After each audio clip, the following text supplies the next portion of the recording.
Welcome back, everybody. I haven't made a video in a while. It's just kind of been blah weather, blah, nothing really going on, blah, January's almost over, kind of contemplating things in the new year, thinking about stuff that we want to do for the farm in the coming year, thinking about some just personal things that need to get done in 2017. And I was just out here on a walk, being it feels like spring today. The snow is all slushy and stepped in a couple pretty decent sized puddles that just about went over the top of my boots, so that's kind of cool for right now. I just came up a different hill into the woods, kind of where Brad has made some videos up here where he's cleared out the top of the woods and cleared out down here to let the cattle graze some more. And I get all the way up to the top of the hill and I realize, look, oh yeah, that's right, he put a fence up here and I didn't shut the fence off when I was finishing feeding the horse. So I'm not really feeling super and I can't think of the word.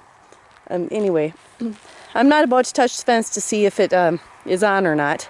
I know that sometimes he unhooks part of the fence where the cows aren't, but I don't know. I don't feel like adding that type of excitement to my day. So I guess I'm just going to stand here and chat for a few minutes before I end up walking down before it gets dark and get ready for a 4-H meeting tonight. So I came up here because last couple of days I've been feeling kind of yucky, and after working 12-hour shifts at work and stuff, I just needed some much needed rest. And by the end of the day I thought, you know what, I spent enough time in the house and what better to fight a cold with than some exercise to clear out the sinuses and hack up your right lung and get everything moving again. It's what I always tell my patients. So I figure that I should take my own advice, right?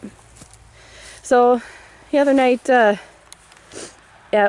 work, have some newer moms, you know, kids probably 3, 4, and they're talking about somebody else and about them being too hard on their kids for having them do chores or whatever. And I don't really partake in too many of those conversations. I pretty much, you know, somewhat stick to myself and just do my job and whatever. But anyhow, I happened to have a few moments and I said, oh boy, glad we ain't talking about me then, because I've made my kids do chores since they were like 3 or 4. It just kind of sort of goes along with the age. And I know that a lot of you that watch our channel are probably farmer guys, but I don't know if your wives ever watch with you or not, or post any comments or anything. But I'd be interested to hear from all of you what age you started having your kids do chores, whether or not you actually do an allowance or not, or if you you know, pay a certain wage after a certain age or something.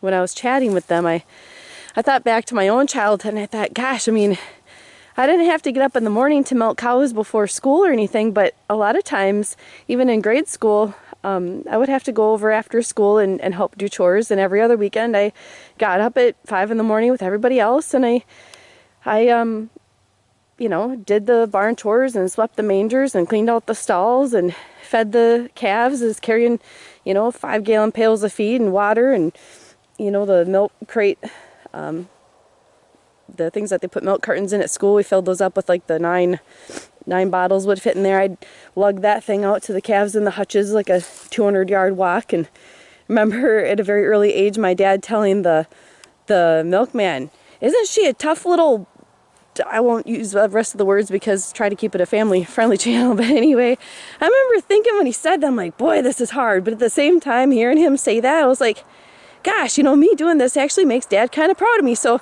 by gosh, I'm going to keep trying to do everything that I can to, you know, make him proud of me and help out as much as I can. Well, I did that my whole life. I honestly feel that most of the jobs that I have gotten over the past, which haven't been many because I've stayed at most of my jobs for, you know, quite a few years. I've been where I am now for 14 years, and I honestly think that part of me getting hired at most of my jobs is the fact that I said I grew up on a farm. And I was very involved in 4-H and leadership type stuff. But aside from that, trying to do the same thing with our kids. And I guess when I was chatting with the gals at work, I was describing some of the things that we had, you know, them do at an early age. And I guess, you know, starting at like, you know, 2 and 3 or as early as, you know, they can, put away your toys. You take it out, you put it back, you know, help set the table, help me make supper, be involved in stuff where it seems like fun and not a chore. That generally seemed to work okay. Granted, there were some days where I'm sure that everybody thought that mom was losing their mind, you know, and that I felt like the only way to get things done was having my volume increase. But that doesn't happen all the time.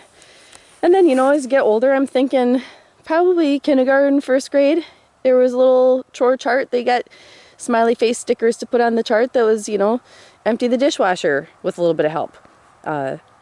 Put dishes in the dishwasher with a little bit of help. Put away your clothes, help fold the clothes. Set the table, unset the table. Gather the garbage on garbage day. You know, simple household things like that. But then also, you're out in the woods. I mean, we got brush piles all over here. Come out and help. There's no better family time than spending time together outside, right? Here, grab some branches, no matter how small they are, and just help.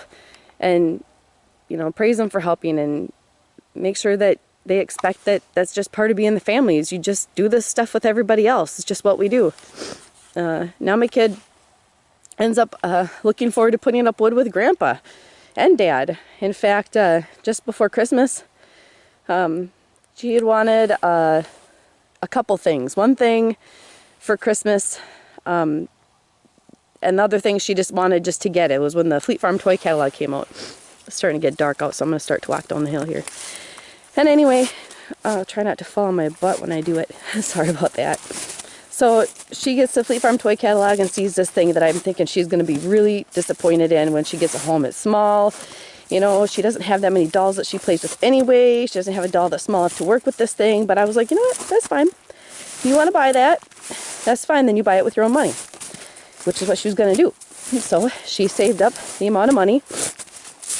Pardon the runny nose. She wanted to earn the last $5, and she's like, I need $5 more. And I said, well, I don't have any extra chores right now that need done that I can give you $5. So why don't you be creative and see what you can do to earn the other $5. So she called the neighbors who have goats, and she went over there and she did goat chores. And the funniest thing was, she got off the bus from school. She actually wore good barn clothes to school because she knew the time she got off the bus it was going to be time for their goat chores. Yes, I just fell. I did that very gracefully, mind you. So anyhow, she said that I had to hurry up and get over there because they're going to start milking soon, and you know, I don't want to be late for my first day on the job. And I thought, oh, I had a girl. Maybe I did do an okay job parenting so far. So she went over there, earned her last $5. We went to the store, got her, we're going to go pick out her thing that she wanted. And she gets there and she decided that, you know, I don't think I'm really going to like that thing. It looks a lot smaller in the box than it did in the catalog. All right, well, she had a discerning mind. So there was a different thing that she wanted, but she needed $6 more for it. And I said, well, you'll have to talk to your dad about that one. So being the business-minded, like, kid that she is, she went, talked to Dad. Dad, really want to get this thing because the other thing that I wanted didn't really pan out. But the thing is I need $6 more. And if I can get it today, I will do whatever you want me to do to earn that $6. But we have to get it today, so go figure. He says, okay, I'll forward you the other $6. So you can get it, you know, with your own money. And she's got about $3 left to work off that. Now, granted, we don't put our kid to work like slave labor all the time, right? But it's expected to help when we go and do things. And occasionally you have some extra stuff for her to do. I'll just like look this way for a little while as I slide down the hill. I didn't realize it was this slippery. I need to invest in a pair of snowshoes. I just don't know the right brand to get. All right. I might never make it down this hill. Anyway, so I told this to the gals at work, and they're like, well, don't you think it's a little bit too young to, you know, have kids work? And I'm like, no, it's never too early to have kid work, because you know what? It increases their self-worth. At least that's my belief. And I think that these days we have a little bit too much coddling going on and not enough get your butt out there and do some work. So I like to see what you guys all put in your comments for how old your kids were when you had them help with chores inside, outside, you know, what your general rule of thumb is. I honestly started doing a little allowance, like $3 a week for a while, and we just had 3 different envelopes: a spend, a save, and a give envelope, and $1 went each one, because I kind of wanted to teach them how that all works. You know, you got to save some money, you have some fun spending money, and then you've got some give money, like for church offering, or somebody needs help, or buy a toy or something for kids at the hospital, or whatever. But I'd just be interested to see what everybody else does, because, you know, you always think you're doing something right, but hey, it never hurts to get some ideas. So after I had that conversation at work, I kind of left feeling a little bit old, but I always kind of left feeling a little bit wiser, like maybe we have this thing figured out. I don't know. Anyway, so thanks for listening to me ramble. Just a little family time type stuff on the farm channel here, because I'm sorry, winter gets kind of boring. There's not that much stuff going on in the farm in the wintertime. So occasional videos that we do might be like this, just chattering about random topics and thoughts. And the lighting here now is probably getting pretty bad, but anyway, so please comment, rate, subscribe, share with other people. I'd like to hear some farm dads and farm wives' point of views, and even if you don't farm, just you know, see what people do. I think it's time we take back control and maybe put the word out there a little bit more to stop living your life to serve your kid. Because I'm pretty sure that our parents didn't necessarily do that for us, right? Anyway, all right, well, we'll catch you on the next one. Have a good night.